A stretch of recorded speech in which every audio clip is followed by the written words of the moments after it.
आज की कथा है भगवान मोहिनी से कैसे मोहित हुए शिव जी। ये कथा मैं आपको पहले ही बताना चाहूं, ये कथा मैं एग्जैक्ट वही बात बोलूंगा जो भागवतम में लिखी है। कई भक्तों को, कई लोगों को जो इससे सुनेगा उसे सुन के हो सकता है बुरा लग जाए, बट ये भागवतम की वाणी है, से बहुत अच्छे से आप सबको सुनना चाहिए कि भागवतम में भी कितना इंटरेस्टिंग तरीके से सारी चीजों को लिखा गया है। अब जब ये कथा चल रही है, ये है 8वां स्कंद 12वें अध्याय से, जिसमें शिव जी अट्रैक्ट, मोहित हो जाते हैं भगवान के मोहिनी अवतार से। कैसे हुए, आइए आपको इस कथा को बताते हैं। तो जब ये समुद्र मंथन लीला जब हो चुकी थी और मोहिनी ने असुरों को अट्रैक्ट करके, असुरों को मोहित करके और देवताओं पे अमृत बांट दिया था, राहु राक्षस की गर्दन भी काट दी थी, तो शिव जी की एक बड़ी इच्छा थी कि अब जब भगवान ने सारे अवतार ले लिए हैं, एक बारी मोहिनी अवतार के भी दर्शन हो जाए। जैसे कई बार लोग कहते हैं अरे ये वाला अवतार का मंदिर नहीं देखा हमने, ये वाला अवतार नहीं देखा। शिव जी, जो कि बोला गया वैष्णव नाम यथा शंभु, आजकल सावन का महीना उन्हीं को पूरा डेडिकेट होता है, तो वैष्णवों में सबसे परम है, भगवान के ही विस्तार है, तो साक्षात भगवान भी हैं और परम वैष्णव भी हैं। तो इनकी इच्छा हुई क्या, भगवान के मोहिनी अवतार को देखने की। तो उन्होंने पार्वती को लेके और अपने गणों को लेके, शिव जी ने प्रेतों को लेके सारे के सारे चल पड़े कैलाश से मोहिनी अवतार को देखने के लिए। मोहिनी अवतार की बड़ी इच्छा थी देखने के लिए। सबके सब गए जहां पे लीलाएं चल रही थी क्षीर सागर के वहां पे, और भगवान विष्णु ने जो है वेलकम किया शिव जी का। उनको रिस्पेक्ट के साथ वेलकम करने के बाद उनको स्थान दिया बैठने का भगवान विष्णु ने। तो शिव जी ने उनको प्रणाम किया, प्रणाम करके अपने जब स्थान पे बैठे तो भी भगवान विष्णु की शिव जी ने पूजा करी। कई लोग कहते हैं राम जी ही शिव जी की पूजा करते हैं। अरे आपने लीला ही वही सुनी है रामायण की, जिसमें शिव जी ने शिवलिंग की, रामेश्वरम शिवलिंग की पूजा करी। तो हमने ये वाली लीला तो सुनी नहीं कि यहाँ पे शिव जी ने भगवान विष्णु की पूजा करी। तो यहाँ पे शिव जी जो है इसको भगवान की स्तुति करते हैं, स्माइल करते हुए, खुश होते हुए भगवान की स्तुति करते हैं। देव देव जगत व्यापित, जगत ईश जगत मया, सर्वेशाम अपि भावानाम त्वम आत्मा हेतु ईश्वरा। उन्होंने कहा देव देव जगत व्यापिन, उन्होंने कहा देव देव, हे देवताओं के देवता, देवताओं के भी प्रमुख देवता, हे जगत व्यापिन, सारे जगत में व्याप्त रहने वाले। कौन सी जगह है जब भगवान नहीं है? हर जगह प्रेजेंट है, आपके अंदर, हमारे अंदर, हर जगह प्रेजेंट है, सर्वव्यापी है। हे जगत के ईश्वर, आप यहाँ के नहीं, पूरे जगत के ईश्वर है। शिव जी को बोला गया काशी विश्वनाथ, विश्व के नाथ। तो कौन सा विश्व? ये मटीरियल वर्ल्ड जो है, भौतिक संसार, इसके विश्व के नाथ।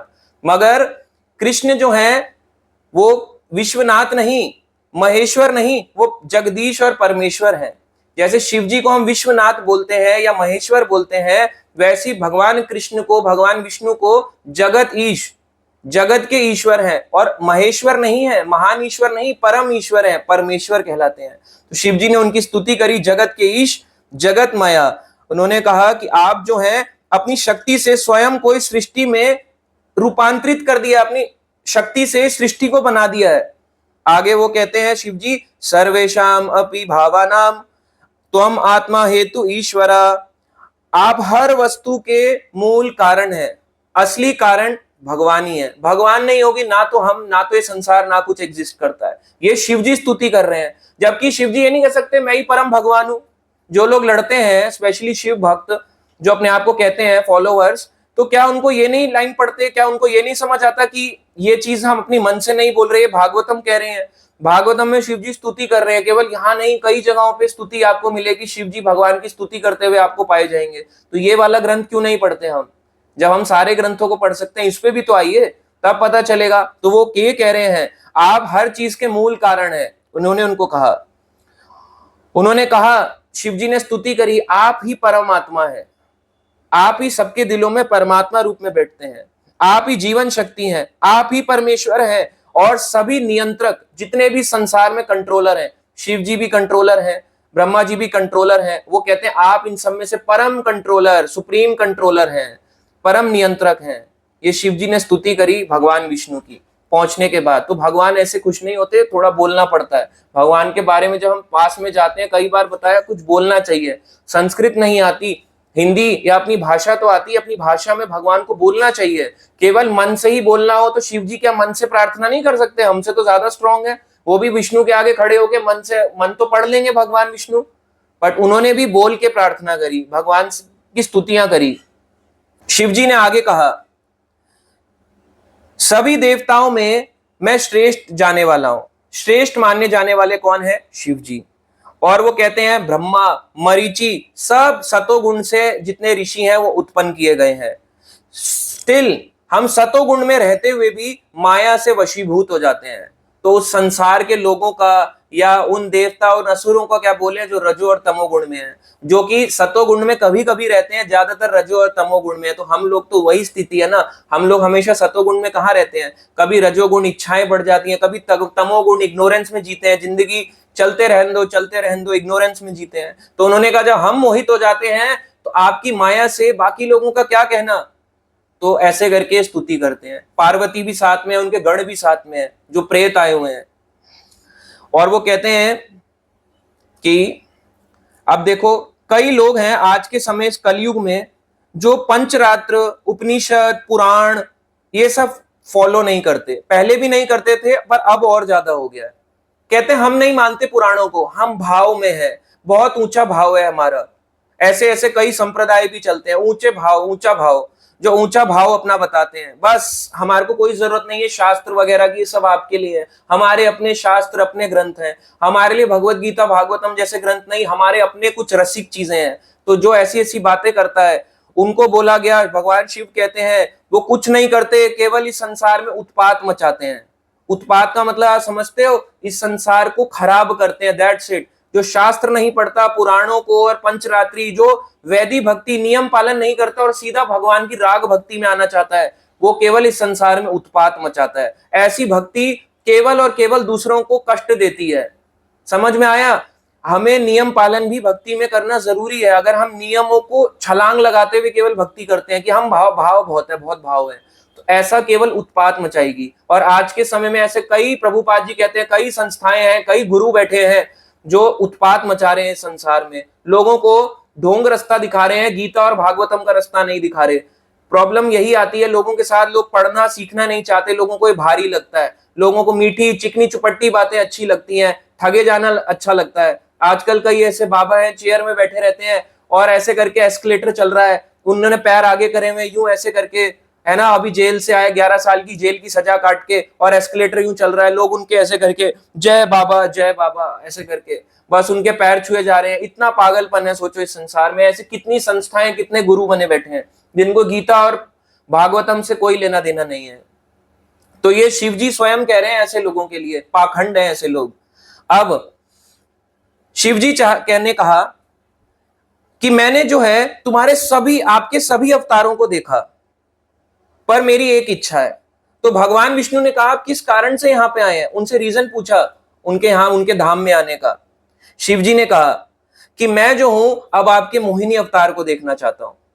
वो मोहिनी अवतार जिसने देवताओं को अमृत बांटा, असुरों को मोहित कर लिया, राहु राक्षस की गर्दन काटी, क्या अवतार है वो, मैं उसको दर्शन करना चाहता हूं। दर्शन करने के लिए आए थे, उस रूप को देखने के लिए आए थे। शिव जी अत्यंत उत्सुक थे। शिव जी ने कहा कि मैं अत्यंत उत्सुक हूं, बहुत एक्सट्रीमली एक्साइटेड हूं इसको देखने के लिए। अब आप सोचो, अत्यंत उत्सुक है मोहिनी अवतार के लिए। तो भगवान विष्णु जो है मुस्कुराए, उन्होंने सोचा अब समय आ गया है शिव जी को भी मोहित करने का। अब शिव जी जो है, उनकी तो पत्नी जो है, उनका नाम कहलाता है पार्वती का दुर्गा। दुर्गा को माया शक्ति भी कहा गया, इस संसार की बहिरंगा शक्ति, माया शक्ति जो सबको मोह लेती है मगर शिव जी को नहीं मोह पाती। शिव जी का उन पे कोई इफेक्ट नहीं पड़ता। बट अब शिव जी पे कैसे इफेक्ट डालें, किस तरह से मोहित करें?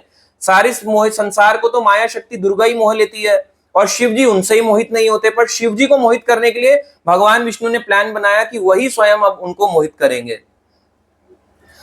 तो भगवान विष्णु ने कहा, श्री भगवान उवाच, भगवान ने कहा कि मैं जो है अब तुम्हें वो अपना रूप दिखाऊंगा जो कामी पुरुषों द्वारा, जिनमें बहुत काम आसक्तियां होती हैं, उनके द्वारा अत्यधिक सराहा जाता है।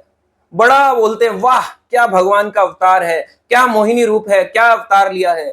तो भगवान ने कहा कि मैं वो रूप लूंगा जो कामी पुरुषों को देखने की बड़ी इच्छा होती है, क्योंकि वो कहते हैं अरे भगवान कछुआ बन गए, मछली बन गए, क्या है इसमें, तो इंटरेस्ट ही नहीं है, एकदम से सुंदर स्त्री बन के आए, क्या बने हैं, देखो क्या देखने वाली चीज है। तो कामी पुरुषों को जो अट्रैक्ट करता है, वो कहते हैं क्योंकि आपने इसकी इच्छा करी है तो अब मैं आपके लिए ये रूप प्रकट करूंगा। तो शिव जी सोचते हैं, प्रभुपाद जी लिखते हैं कि जो असुर हैं, असुर ही मोहिनी अवतार से अट्रैक्ट हो गए थे, और इधर जो देवता थे, देवता लोग जानते थे कि भगवान विष्णु ने ही मोहिनी अवतार लिया है उनकी रक्षा के लिए। जब देवता ये जानते थे तो मैं भी तो जानता ही हूं, मैं तो देवों का देव महादेव हूं, एक प्रकार से शिव जी देवों के देव महादेव हैं। तो जब देवता अट्रैक्ट नहीं हुए, वो ये बात जानते थे, तो शिव जी भी इस बात को स्वयं जानते, तो वो कैसे अट्रैक्ट हो जाएंगे। ये अवतार तो केवल असुरों को अट्रैक्ट करने के लिए लिया गया था। तो भगवान विष्णु ने कहा कि यदि, शिव जी को कहा, यदि आप काम वासना द्वारा विचलित हो गए तो मुझे दोष मत देना, यदि आप मोहित हो गए तो इसका मेरे पे कोई दोष नहीं आना चाहिए। तो एक टेस्ट लेने का अब सोच लिया कि अब शिव जी का टेस्ट लेना पड़ेगा, क्योंकि इनकी बड़ी इच्छा है देखने की। कई बार होता है ना, काश मेरे को भी दिख जाए, मेरे को भी दिख जाए, और सोचो भगवान ने हमारा ही टेस्ट ले लिया, हमारे सामने पता भी नहीं चलेगा कौन सी मोहिनी अवतार बनके, क्या सुंदर लड़की थी, क्या पता भगवान ही आ गए, पहचान पाओगे। ऐसे ही होता है, हम नहीं पहचान सकते अपनी बुद्धि से, कब हमारी बुद्धि को मोह लिया जाए। तो अब भगवान ने टेस्ट करना चाहा, और भगवान हर किसी का टेस्ट लेते हैं। इमीडिएटली जो है भगवान विष्णु वहां से अप्रकट हो गए, डिसअपियर हो गए, और उतनी ही देर में शिवजी और पार्वती जो है अपनी आंखों को चारों तरफ हर डायरेक्शन में देखने लगे, ऊपर नीचे सभी दसों दिशाओं में देखने लगे कि भगवान कहां चले गए, कहां चले गए अप्रकट होके, कहीं दिख नहीं रहे थे। अब जब शिव पार्वती नहीं ढूंढ पा रहे तो शिव जी के जो गण है प्रेत वगैरह, वो क्या ढूंढेंगे, वो भी नहीं ढूंढ पाएंगे।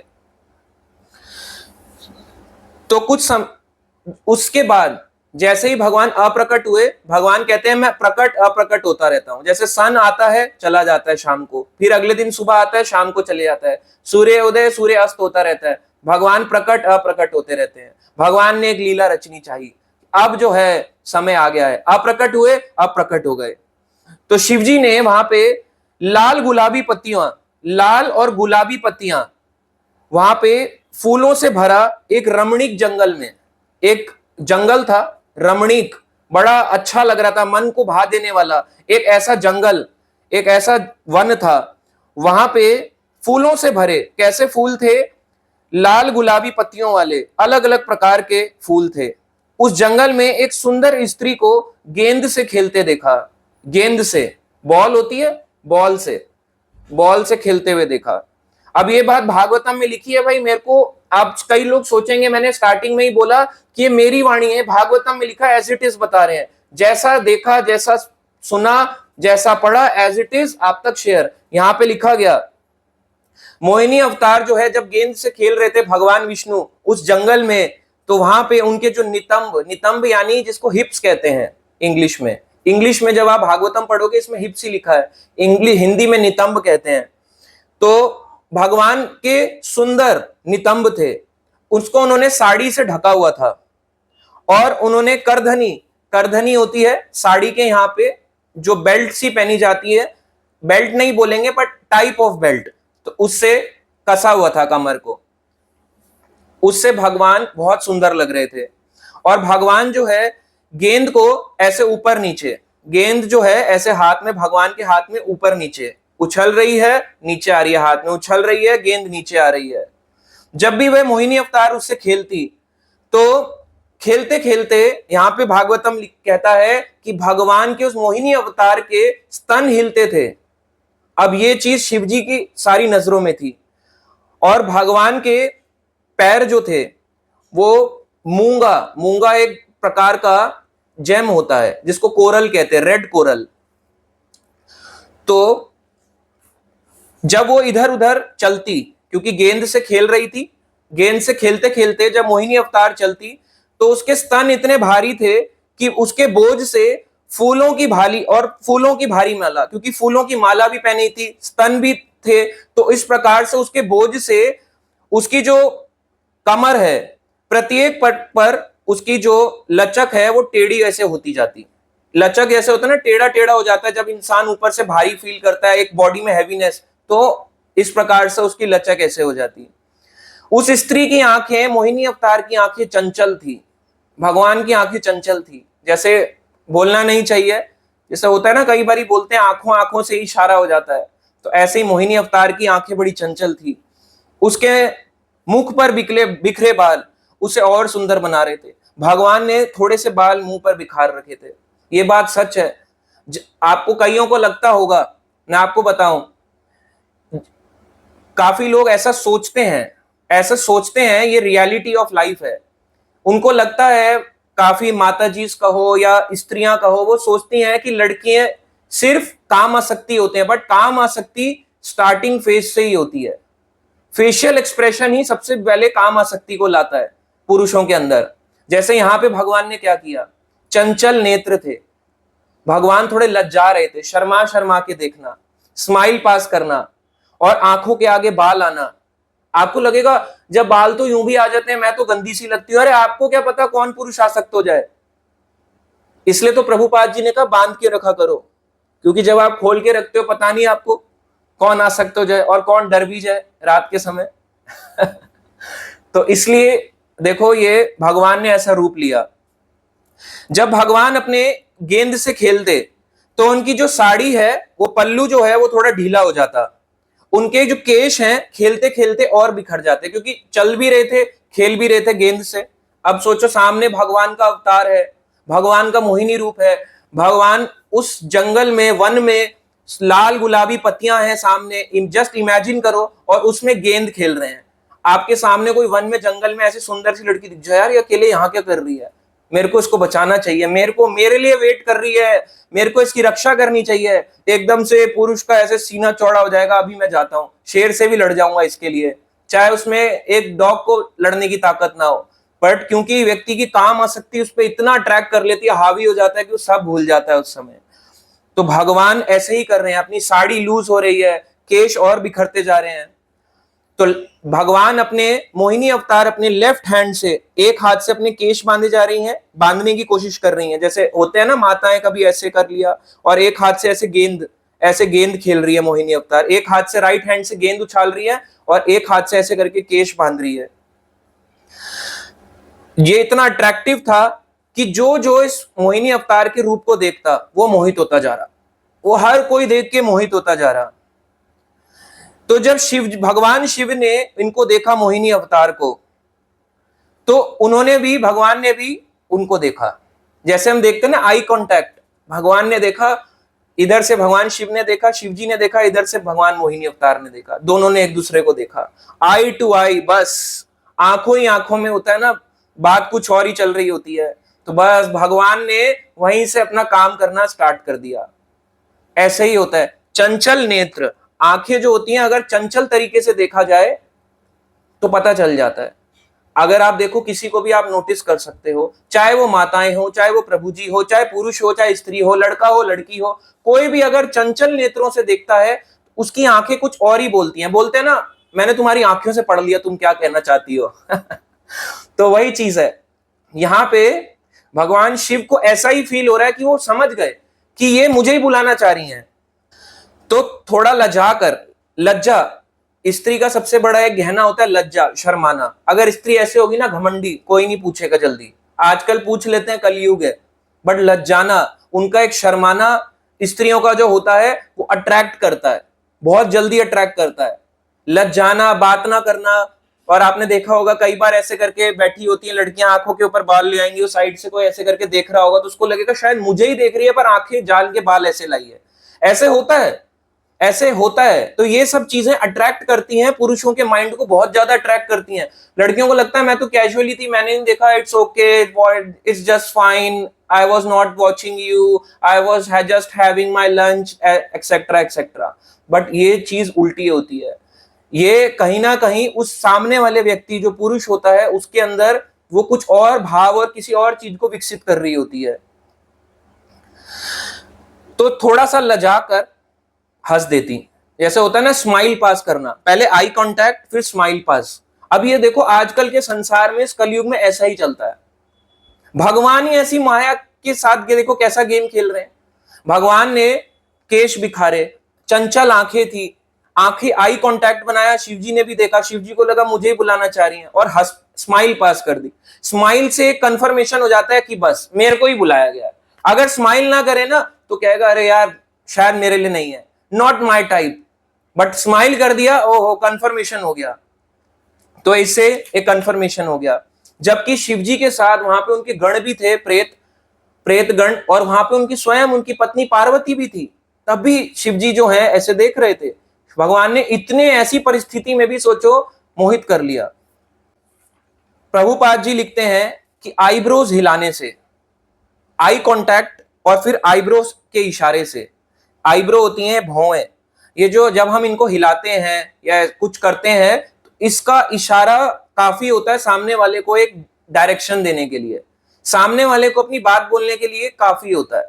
एक लड़का लड़की जब इस संसार में मिलते हैं तो पहले बोलते नहीं, फर्स्ट आई कांटेक्ट होता है। आजकल तो व्हाट्सएप कांटेक्ट होता है या Instagram contact, but eye contact होता है जब वो फेस टू फेस मिलते हैं। उस आई कांटेक्ट के बाद स्माइल पास, और स्माइल पास के बाद ही एक आईब्रो से एक इशारा, और ये पूरी तरह से फिर समझ आ जाता है सामने वाले अपोजिट जेंडर को कुछ तो है। और ऐसे ही ये केवल स्त्रियों पुरुष पे नहीं, ये स्त्रियों पे भी काम करता है। जिस प्रकार से स्त्री के लिए पुरुष माया है, पुरुष के लिए स्त्री माया है, दोनों एक दूसरे के लिए आकर्षित कर सकते हैं। तो बॉल जो है जब वो गेंद से खेल रही थी, उसके हाथ से उछल कर, ऐसे उछालते हैं ना गेंद, उसके हाथ से उछल कर दूर के जाके गिरी। तो मोहिनी अवतार उसी जंगल में वहां पे उसके पीछे पीछे भागी गेंद को लेने। बॉल ऐसे जमीन पे जा रही है, जैसे कोई बॉल है, जस्ट इमेजिन एक फुटबॉल बास्केटबॉल कोई जा रही है, उसके पीछे कोई जा रहा हो। ऐसे ही भगवान मोहिनी अवतार उस गेंद के पीछे पीछे चल रहे हैं। भगवान ने ऐसी लीला रची कि गेंद खेलते खेलते गेंद गिर गई, अब भगवान उस गेंद के पीछे भाग रहे हैं, बॉल के पीछे भाग रहे हैं। तो भगवान जब उसके पीछे जा रहे थे, गेंद के पीछे, अचानक से वायु चली, हवा का झोंका आया। हवा के झोंके से उसके जो वस्त्र हैं, साड़ी है, भगवान ने जो मोहिनी अवतार में साड़ी पहनी थी, वो साड़ी और करधनी जो कमर पे बंधा था, वो जिससे उसके शरीर ढका हुआ था, वो हवा का झोंका उसको उड़ा ले गया। जब उड़ा ले गया तो मोहिनी अवतार पूरी तरह से नग्न हो गई, without any dress, without any clothes. अब शिवजी ने यह दृश्य देखा, तो जब शिवजी ने दृश्य देखा तो उसकी तरफ भागे चले आए, और ज्यादा अट्रैक्ट हो गए कि वो तो समझ गए कि पहले यहां से स्टार्ट हुआ, अब पूरी तरह से नग्न अवस्था, तो शिवजी और आ गए। शिवजी ने अपने विवेक बुद्धि उसको खो दिया। अपनी बुद्धि जो होती है, ऐसे ही जब इन संसार में जब हम किसी चीज को देखते हैं, कई लोग कहते हैं कि क्या खराबी है पोर्नोग्राफिक कंटेंट देखने में, क्या खराबी है, जैसे स्पेशली यंगस्टर, चाहे वो मेल हो फीमेल हो, क्या खराबी है? उसमें खराबी ये है कि जब हम उन चीजों को देखते हैं तो हम अपनी बुद्धि खो बैठते हैं। ये बात सच है। हम इतना ज्यादा आसक्त हो जाते हैं, हम भूल जाते हैं कि हमारा क्या पर्पस था, क्या काम था, मैं क्या काम कर रहा हूं, चाहे भौतिक हो आध्यात्मिक हो, क्या काम कर रहा हूं, पर्पस ही भूल जाते हैं। इतना स्ट्रांग होता है काम आसक्ति। काम आसक्ति इतनी स्ट्रांग है, एक व्यक्ति को सब कुछ भुला सकती है, अपने भक्ति, अपना मटेरियल काम, लाइफ का गोल, पैसा, धन दौलत, सब कुछ भुला सकती है। बहुत very strong, most strongest power होती है लस्ट डिजायर इस संसार में एक दूसरे के प्रति। आजकल के टाइम पे इसी लस्ट डिजायर को इंक्रीज करने के लिए ज्यादा से ज्यादा जो पोर्नोग्राफिक कंटेंट है वो डाला जा रहा है, फ्री ऑफ कॉस्ट, खुलेआम देखो, जी भर के देखो, अरे रुकना क्या है, देखते जाओ, नेट पे सर्च मारो और देखते जाओ। बट इसका एक बहुत बैड कंसिक्वेंस आता है। जब हम ये चीजें देखते हैं तो हम अपनी बुद्धि का उतना ही विनाश करते जाते हैं, और जब बुद्धि का ही विनाश हो गया तो आप डिसीजन मेकिंग पावर ऑटोमेटिकली कम हो जाएगी। आपको साइंस बोलेगा है ना, इट्स ओके, सब चलता है, ये सब तो करता रहना चाहिए, हेल्दी होता है बॉडी के लिए, बट हमारी बुद्धि, हमें नहीं पता चलता, धीरे धीरे करके नष्ट होने स्टार्ट हो जाती है।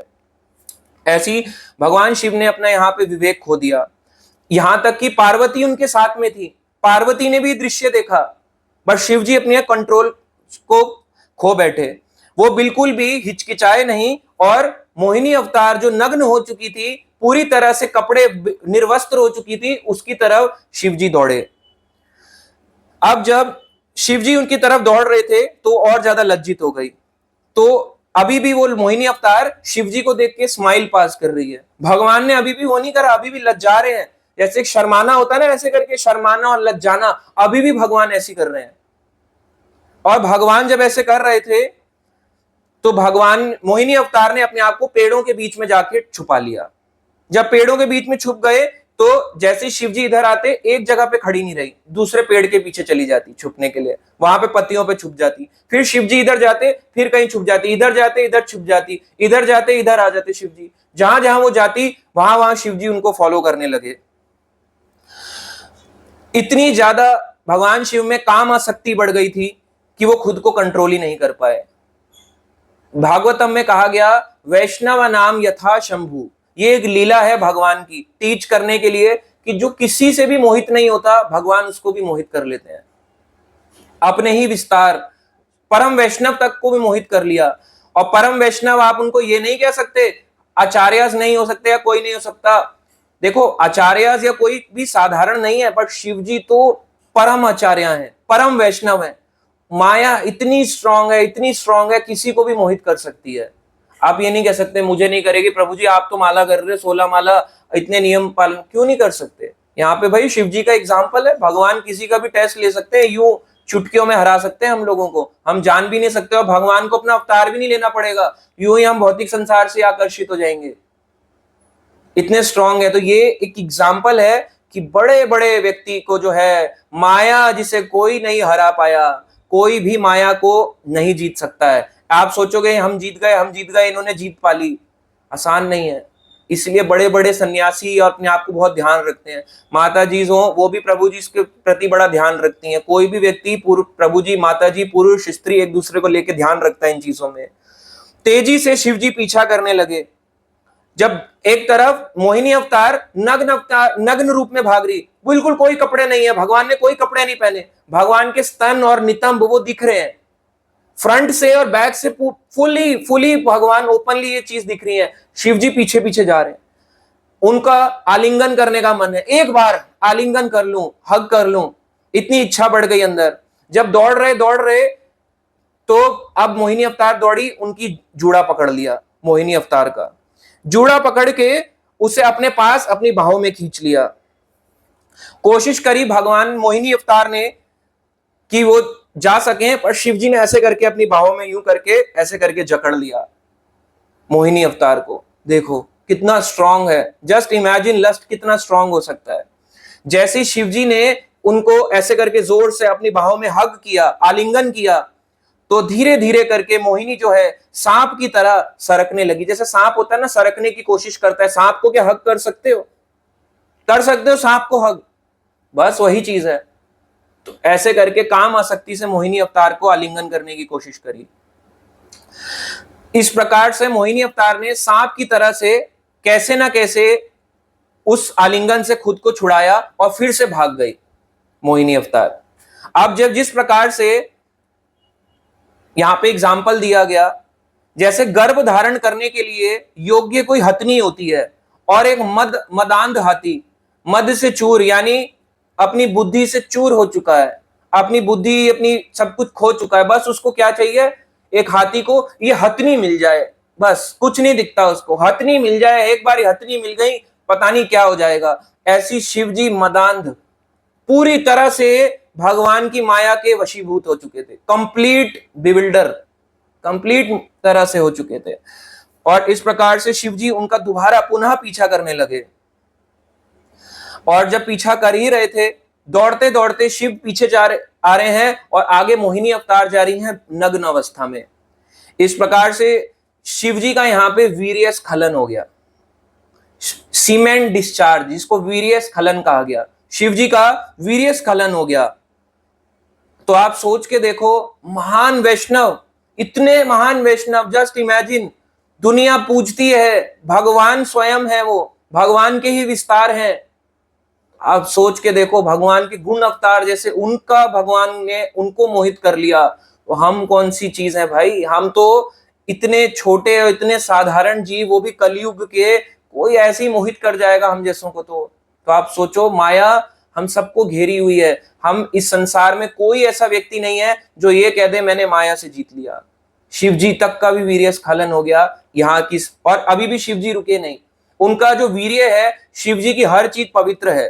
ध्यान से सुनो, जहां उनका वीर्य गिरा, धरती पे जहां उनका वीर्य गिरता है, उनका कभी व्यर्थ नहीं किया। उसी वीर्य से कोई जो है चांदी और सोने की खानें बनी, गोल्ड और सिल्वर माइंस। जो आज के टाइम पे हम पहनते हैं ना, जो सोना आज के समय में लोग पागल हो रखे हैं शादियों में देने के लिए, या बोलते हैं सुहाग का ये मंगलसूत्र, ये वो नथ वगैरह, मुकुट, कंगन, ये पायल, पाजेब वगैरह वगैरह चीजें, अंगूठी, उस सोना वो जो और चांदी बना है वो शिव जी के वीर्य से बना है। यही बात वाल्मीकि रामायण में भी आती है। तो ये जो चीजें हम पहन रहे हैं ये उन्हीं की देन है, तो जहां उनका वीर्य गिरा। अब आप देखो, इसी चीज में कलयुग भी प्रेजेंट होता है। जो लोग सोना पहनते हैं, सोने में कलयुग प्रेजेंट होता है। 5 चीजों में कलयुग रहता है। जो हमारे 4 नियम हो गए, मांस ना खाना, मदिरा ना पीना यानी शराब वगैरह, नशा ना करना, पर स्त्री पर पुरुष संग ना करना, और चौथा जुआ ना खेलना, और 5वां हो गया सोना। ये सोना जो हम देखते हैं ना, गोल्ड डायमंड वगैरह, आप बोलोगे सोने में बोला गया, डायमंड में थोड़ा ना बोला गया। जो भी है, जितना भी है आभूषण वगैरह के लिए सोना चांदी वगैरह है, सब में कलयुग है। अगर कोई इसको परचेस करता है अपने धन दौलत जोड़ने के लिए, वो चीजों के लिए, इनमें भी कलयुग कहीं ना कहीं प्रेजेंट है। और अगर हम इनको शरीर में धारण कर रहे हैं ज्यादा, तो हमारे को ये और ज्यादा बॉडीली अटैचमेंट बढ़ाता है, इसमें कोई दोहराई नहीं है। मानो ना मानो बढ़ाता है। तो एक व्यक्ति को कब तक खतरा होता है? जब तक वो सोना चांदी पहनता है। पहनेगा ही नहीं तो क्या खतरा? क्या तोड़ेगा? मेरे गले से क्या ऐसे काट के ले जाएगा? लाओ अपनी कंठी मुझे दो। क्या करेगा इस कंठी का? दोबारा जोड़ के भी नहीं पहन सकता। ये तो वैसे ही मिल जाएगी 100-200 रुपए की उसको मार्केट में। इसीलिए जो है सोना चांदी, ये शिव जी के वीर्य से उत्पन्न हुआ है, इसलिए इसकी वैल्यू है। भगवान द्वारा इसकी उत्पत्ति हुई है, अपने आप नहीं बनाई है। बट इसमें भी कलयुग प्रेजेंट है, क्योंकि ये शिव जी का जो कार्य हुआ, ये सीमेंट डिस्चार्ज के कारण हुआ। ये सतोगुणी में उत्पन्न नहीं हुआ है सोना चांदी। आप समझ रहे हो? ये सतोगुण में उत्पन्न नहीं हुआ। सतोगुण की उत्पन्न चीज नहीं है सोना चांदी, तमो और उसके रजोगुण में उत्पन्न है। और आज के टाइम पे तो आम है सोना चांदी। कौन है? माता जी में ज्यादातर सब पहनते ही हैं। कुछ ना पहनो, कान के तो पहनते हो, नाक का तो कुछ तो पहनते होगे, कहीं ना कहीं तो सोना चांदी रहता है। आप कहोगे, देखो गलत मत मानना कि सुहाग का होता है, ये होता है, बट ये भी सच है, इसी में तो कलयुग भी होता है। आप उसको जोड़ सकते हो एज एन एसेट, बट अगर हम उसको बहुत ज्यादा पागल हो जाएं तो आप जान सकते हो क्या होता है। आज के टाइम पे जो नोटों की, जो हमारा रिजर्व बैंक कह लो या जो भी चीज कह लो, कैलकुलेशंस भी होती है, जो नोट भी छपते हैं, उसी इन्हीं चीजों के बेसिस पे छपा जाता है कितना ये है। तो आप जान सकते हो कि कितना ये आसक्त होता है, पैसा हमारे को कितना आसक्त कर सकता है, धन दौलत। इसलिए जो ज्यादा भौतिकवादी होते हैं वो शिव जी से प्रार्थना करते हैं, तुम स्वामी सब सेवक, है ना, हम सेवक, और मांगते रहते हैं कृपा करो भरता, है ना, और मांगते रहेंगे और आरती गाते रहेंगे, आते रहे मेरे पास, आते रहे, थोड़ा बहुत आते रहे, शिव जी देते रहेंगे, तथास्तु तथास्तु, ले और ले और ले और ले। पर आप ये बात जानो, जो चीज उनके इससे बनी, वीर्य से बनी, उस चीज को वो खुद भी स्वीकार नहीं करते। क्या आपने शिव जी को कहीं पे पहनते हुए देखा सोना चांदी? कैसे रहते हैं? शमशान में। किसको लेके आए? प्रेतों को। वो उनके गण है जो उनके फॉलोवर हैं। और क्या झूठ, जटा झूठ बांधे रखते हैं, सिंपल। और यहां पे वासुकी नाग, मुंडों की माला, त्रिशूल लिए हुए हैं और ध्यान में बैठे हुए हैं, ये उनका है। और हम उनसे क्या मांग रहे हैं? सोना चांदी दे दो, सोना चांदी दे दो। वो कहते हैं तथास्तु तथास्तु तथास्तु, क्योंकि मांगते ही नहीं, भगवान की भक्ति दे दो। इसलिए वो भौतिक इच्छा पूरी करते रहते हैं और इसी संसार में डाल देते हैं। और आज के टाइम में इतने लोग जो सावन में जा रहे हैं कावड़ में, किसकी इच्छा है कि ये जो कावड़ है, ये आप जिसको धारण कर रहे हो ना यहाँ पे गंगा के जल को, ये भगवान विष्णु के चरण से बह के आ रही है। जिसको लोग सोचते हैं उनकी शिव जी की जटा से बह रही है, ये भगवान विष्णु के चरण से बह के आ रही है। ये विरजा नदी, करण सागर का जल, और उसको शिव जी धारण कर रहे हैं, जो ऊपर से आ रहा है। इसका मतलब शिव जी कोई कम नहीं हुए, मगर धारण, स्टार्टिंग, ओरिजिन तो भगवान विष्णु है। आप फिर भी नहीं मानते इन चीजों को, हम नहीं मानते, मत बिलीव करो। तो आप उनसे ये मांगो इस सावन में स्पेशली कि हे शिव, हे भगवान शिव, मुझे कृष्ण भक्ति, विष्णु भक्ति दो। ये मांगना चाहिए। अब जब शिव जी का वीर्य स्खलन हुआ, ये चीजों की उत्पत्ति हुई, इसके बाद भी शिव जी रुके नहीं, क्योंकि अभी पूरी तरह से वीर्य स्खलन नहीं हुआ था।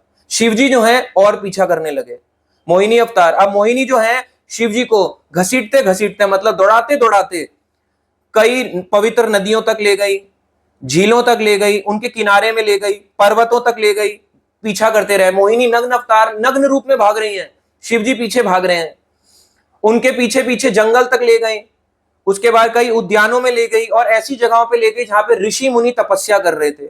ये इसलिए ले जाती हैं ऐसी जगह पे ताकि पता चलना चाहिए, एक लेसन मिलना चाहिए मोहिनी अवतार चारी थी शिव जी को कि ऋषि मुनि की भी तपस्या भंग हो सकती है और आप जैसों की भंग होगी तो ऋषि मुनि को भी आपसे सीख मिलेगी कि भाई आप जैसे मेरे पे मोहित हो गए तो वो नहीं हो सकते क्या, बड़े बड़े ऋषि बड़े बड़े भक्तों की भी तपस्या टूट सकती है। शिव जी को रियलाइज कराने के लिए कि वो क्या ध्यान में बैठे थे, कहां इन सब चीजों में आ गए।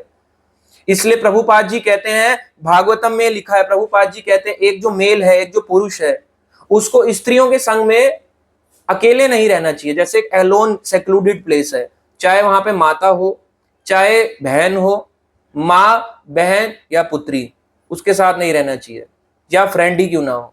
अगर आप अलोन, अब आप क्या होगे, प्रभु जी मेट्रो में भी तो अलोन ही, आप कहाँ अलोन हो भाई, पब्लिक है। बस में कहाँ अलोन हो, पब्लिक है। सड़क पे कहाँ अलोन हो, सड़क कोई पब्लिक, प्राइवेट प्लेस है, प्राइवेट प्लेस के लिए बोला गया। यदि आप किसी के साथ अलोन सेक्लूडेड प्लेस में, जहां पे कोई ना हो, किसी की नजरें ना जा रही हो, भगवान की नजर तो जाती है, कोई किसी और की नजर ना जा रही हो, थर्ड पर्सन की, ऐसी जगह में अगर हम ज्यादा देर रहते हैं तो एक पुरुष को अपनी माता से, अपनी बहन से, अपनी पुत्री से भी काम आसक्ति हो सकती है। बिल्कुल, इसमें कोई दोहराई नहीं है। और आजकल ये एग्जाम्पल्स आप यूं भी देखने को देखोगे, 15-16 साल के लड़के रेप केस कर रहे हैं, पड़ोस की आंटी से पागल हो गए, आंटी बच्चे से पागल होगी, लड़के को देख के अपने बेटे की उम्र वाले लड़के के साथ भाग गई। कोई और है, अंकल है 60 साल के, 50 साल के, दांत गिर रहे हैं, 20 साल की लड़की के लिए पागल हो रहे हैं, अपनी बेटी की बराबर लड़की से पागल हो रहे हैं। है क्यों नहीं है, आजकल ये चीजें कॉमनली बढ़ती जा रही हैं, इसलिए मना किया गया। ये चीजें जो है बहुत ध्यान से समझने वाली है, भागवतम की कोई वाणी झूठी नहीं होती। इसलिए प्रभुपाद जी ने कहा कि सेक्लूडेड प्लेस में नहीं रहना चाहिए ज्यादा देर। अब आप क्या हो गए, हम तो रहते ही प्रभु जी, मैं और मेरी माँ है घर पे, हम कहाँ जाएं, तो ऑब्वियसली आप उनको छोड़ के थोड़ा ना जाओगे, वो चीज अलग बात है, परिस्थिति परिस्थिति। बट ये एक जनरल स्टेटमेंट कही गई। माँ का मतलब जरूरी नहीं है बायोलॉजिकल मदर, जिसने मुझे जन्म दिया उसी के प्रति आसक्ति हो जाएगी, या बायोलॉजिकल डॉटर में अपनी बेटी के प्रति आसक्ति हो जाएगी जिसको हमने जन्म दिया। जो बेटी जैसी हो, माँ जैसी हो, उसके प्रति बोला गया, समझे? जो माँ जैसी, बेटी जैसी, बहन जैसी, दोस्त जैसी, ये सब चीजें हैं। अब जब शिव जी जो है, अभी भी इनका पूरी तरह से वीर्य स्खलन पूरा नहीं हुआ था। अब शिव जी धीरे धीरे और जब आगे और दौड़े दौड़े दौड़े, कुछ समय के बाद दौड़ दौड़ के इतना कामासक्ति अंदर भर गई थी कि फाइनली उनका पूरा का पूरा जो है वीर्य स्खलन हो गया, यानी कंप्लीट सीमेन डिस्चार्ज हो गया। पहला जब हुआ था उससे सोना चांदी के खाने, सोना चांदी ऐसे नहीं कि इतना सा सोना चांदी, खान जो होती है पृथ्वी पर, जितनी इतनी सोना चांदी की खाने हैं वो उत्पन्न हुई, जितनी इतनी माइंस हैं, गोल्ड माइन, सिल्वर माइन, वो प्रोड्यूस हुई शिव जी के उस वीर्य से। और ऐसे ही जब शिवजी और दौड़े, कई जगह तक पीछा करते रहे, वनों तक, पर्वतों तक, नदियों तक, ऋषि मुनि के आश्रमों तक, तब जाके दौड़ते दौड़ते इतना अट्रैक्ट हो गए कि कंप्लीट उनका जो वीर्य स्खलन हो गया। प्रभुपाद जी यहाँ पे लिखते हैं, ऐसे ही इस संसार में होता है। पहले एक जो पुरुष होता है, एक स्त्री के प्रति देख के बहुत ज्यादा काम आसक्ति में आ जाता है, अंदर ही अंदर उसको इतनी काम आसक्ति बढ़ती है कि वो खुद को कंट्रोल ही नहीं कर पाता। ज्यादातर रेप केसेस इसलिए मेल्स की साइड से होते हैं। फीमेल का आपने सुना, बहुत रेयर सुना होगा, 4 लड़की ने एक लड़के का रेप कर दिया, rare of the rarest. But लड़के आपा खो देते हैं, अपना कंट्रोल खो देते हैं। तो जब एक लड़का लड़की को देखता है और बहुत देर तक देखते जाए तो अपना जो अंदर का जो उसका कंट्रोल है वो खोने लगता है। और जब इस प्रकार से उसका अट्रैक्शन बढ़ जाता है, बोथ साइड उसको अट्रैक्शन आता है, तब जो है उसका जो वीर्य है, जब तक वो पहले उग्र होता जाता है, अंदर ही अंदर ये बढ़ता जाएगा, लस्ट डिजायर्स बढ़ती जाएंगी।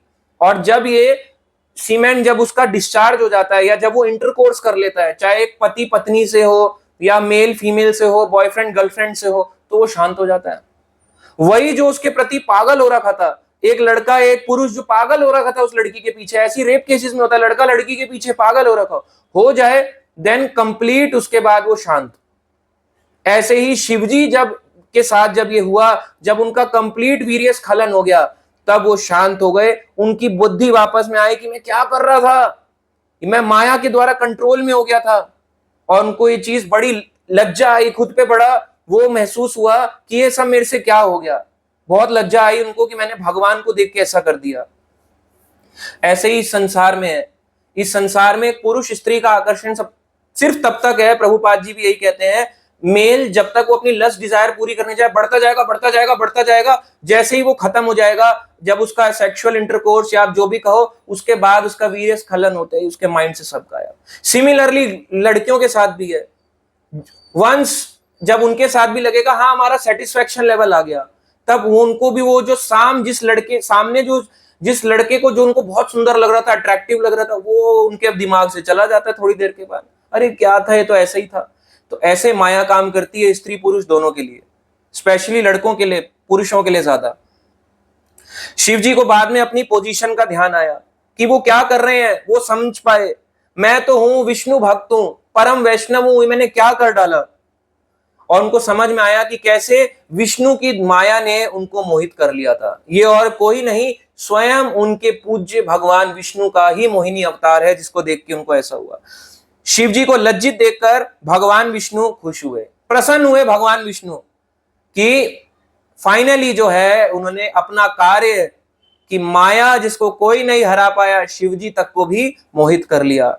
और वापस अपने चतुर्भुज विष्णु रूप, शंख चक्र गदा कमल हाथ में लिए हुए भगवान विष्णु 4 भुजाओं वाले वापस आ गए। शिव जी देख के प्रणाम, क्या कर दिया मैंने भगवान, आपकी माया इतनी प्रबल है, आप इतने सुंदर 4 हाथों वाले भगवान, आपने स्त्री रूप लिया तो मैं ही मोहित हो गया। सोचो भगवान कितना मोहित है, कर सकते हैं किसी को।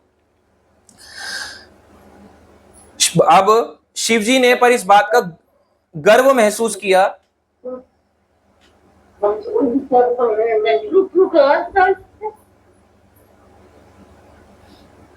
शिव जी ने इस बात का गर्व महसूस किया कि उनकी जो हार हुई वो भौतिक माया शक्ति से नहीं हुई, विष्णु माया से हुई। क्योंकि विष्णु ने स्वयं माया का रूप लिया। भौतिक माया तो दुर्गा है, दुर्गा से भी कभी ऐसे शिव जी आसक्त नहीं हुए, बट वो आसक्त यहां पे किससे हुए, भगवान विष्णु के मोहिनी अवतार से। ना तो लक्ष्मी, ना सरस्वती, ना किसी देवी, ना अपनी पत्नी पार्वती जो स्वयं माया शक्ति कहलाती, किसी से मोहित नहीं। मोहित हुए तो भगवान विष्णु की माया से, विष्णु की माया ने उनको हरा दिया। इसलिए शिव जी जो है ये देख के उनको अच्छा लगा। अब भगवान विष्णु कहते हैं, श्री भगवान उवाचा, भगवान कहते हैं हे शिव, तुम्हारे सिवा इस भौतिक संसार में कौन होगा जो मेरी माया को पार पा सके। कोई नहीं है इस संसार में जो मेरी माया से जीत सकता है। कौन सी माया, भौतिक माया। भगवान विष्णु ने जब लिया तब तो कोई भी नहीं जीत सकता, पर दुर्गा से तो कोई नहीं जीत सका, मगर दुर्गा से एक व्यक्ति जीते, वो थे स्वयं शिव जी। शिव जी ने उनको परास्त किया था। वो आगे भगवान विष्णु कहते हैं, ये जो मेरी माया शक्ति है, बहिरंगा शक्ति है, जो सृष्टि में मुझे सहयोग देती है और 3 प्रकृति के 3 गुणों में अपना विभाजन करके रखती है। 3 गुण होते हैं ना, सतोगुण, रजोगुण, तमोगुण। 3 प्रकार से 3 गुणों में अपना विभाजन करती है। वो कहते हैं कि इस माया शक्ति ने भी जो है, इस माया शक्ति को तुमने इससे विजय प्राप्त करी। ना तो सतोगुण में आप रहते हो, तमोगुण, ना ही रजोगुण, आप इसके परे शुद्ध सतोगुण में रहते हो। उसके बाद भगवान विष्णु ने उनकी सराहना करी, शिवजी का एप्रिसिएशन करा कि कैसे शिवजी मोहित हुए, पर शिवजी कोई साधारण व्यक्ति से नहीं हारे थे। स्वयं भगवान विष्णु ने उनके अंदर काम वासनाओं को प्रकट कर दिया था।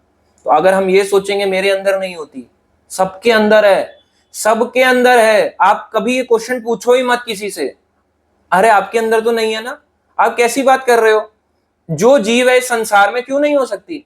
कई भक्त ये भी बोलते हैं, ये वाले प्रभु जी, ये वाले महाराज जी बीमार हैं, हम कैसे मान ले, इनके कोई बुरे कर्म रहे होंगे। अरे भीष्म पितामह पे लग सकता है, कुंती महारानी पे लग सकता है, पांडवों पे लग सकता है, तो हम जैसे जीव पे क्यों नहीं लग सकता, सब पे लग सकता है।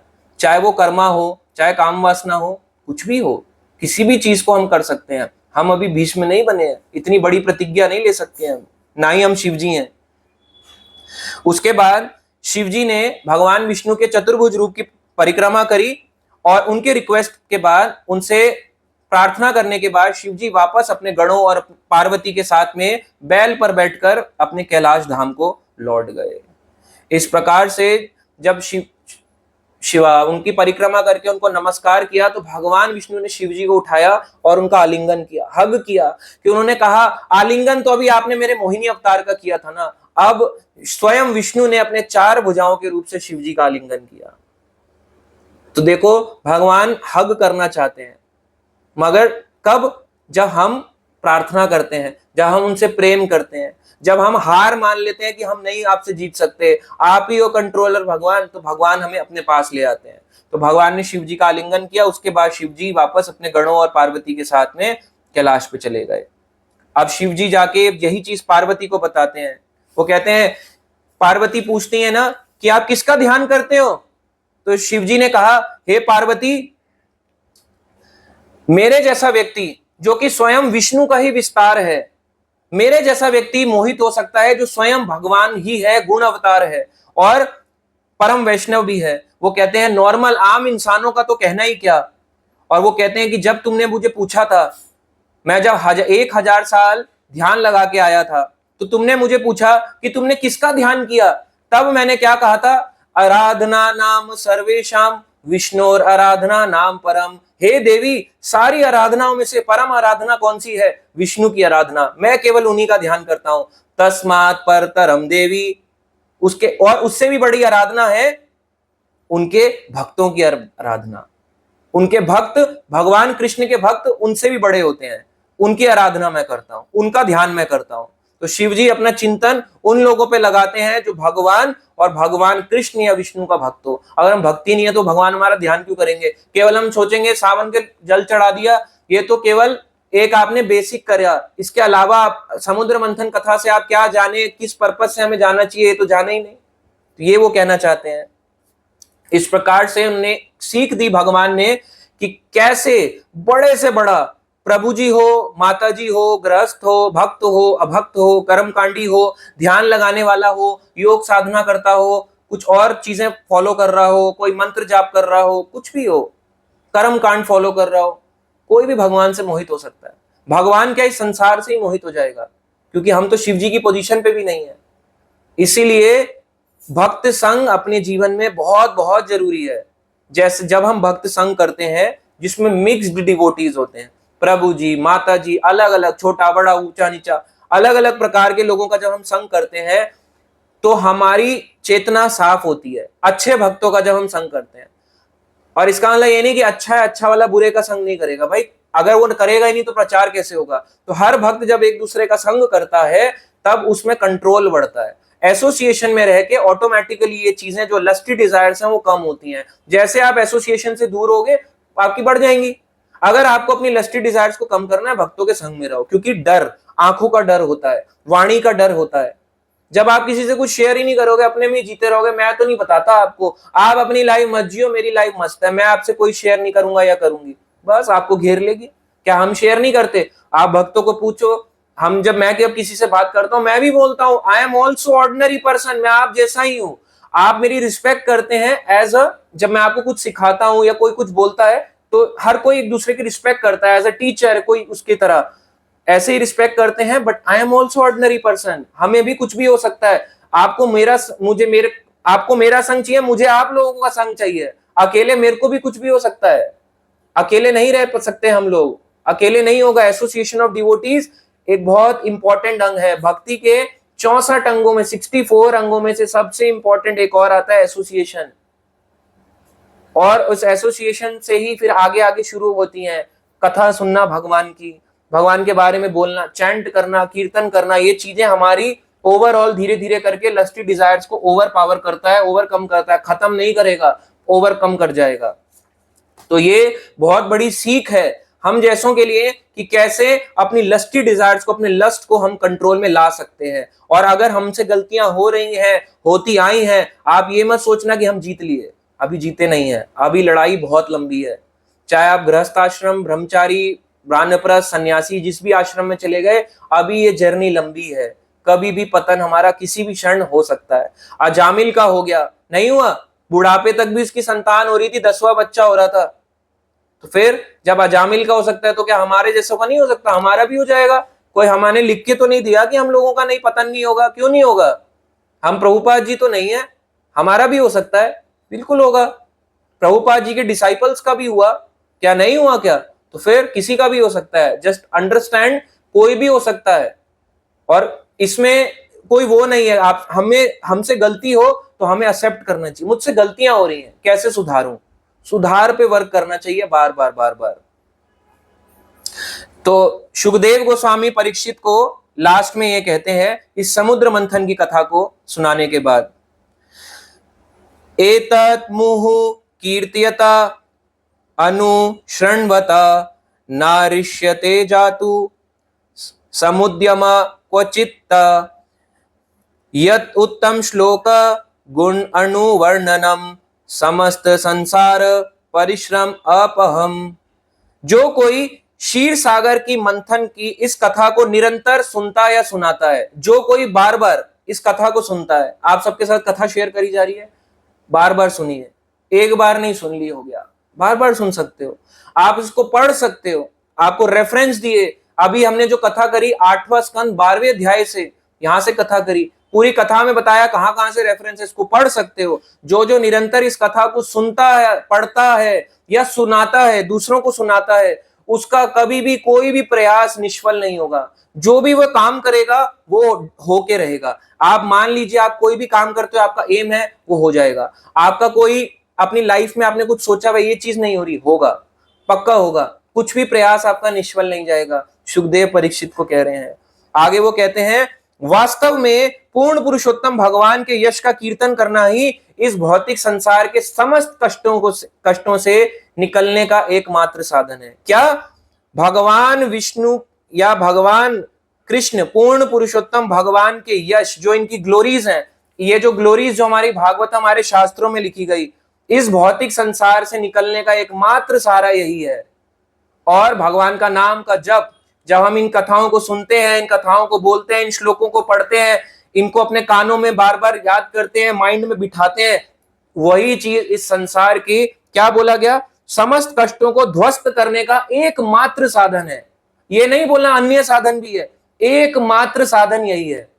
सीधा अगर जंप मारोगे, मैं गोपी बन गई, मैं गोप बन गया, मैं नंद बाबा बन गया, मैं यशोदा बन गई, लड्डू गोपाल पाल लिया भाई, यशोदा बन गई, ऐसे नहीं चलेगा।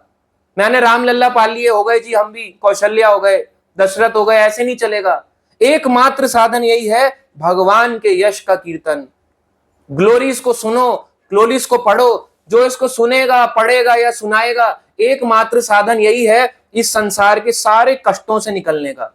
अगर आपने कष्ट को छुड़ाना, खत्म करना चाहते हो, एकमात्र साधन है इनको पढ़ो। इसलिए शास्त्र हमारे को दिए गए सुनने के लिए और पढ़ने के लिए, आगे इसको सुनाने के लिए, यही एकमात्र साधन है। और क्या करना होगा? नाम का जप। क्या? हरे कृष्णा कृष्णा कृष्णा हरे हरे, हरे राम राम राम हरे हरे। इस नाम को जप करो और अपने सारे कष्टों से छुटकारा पाओ। तो ये थी इस कथा, समुद्र मंथन की कथा को सुनने के फायदे।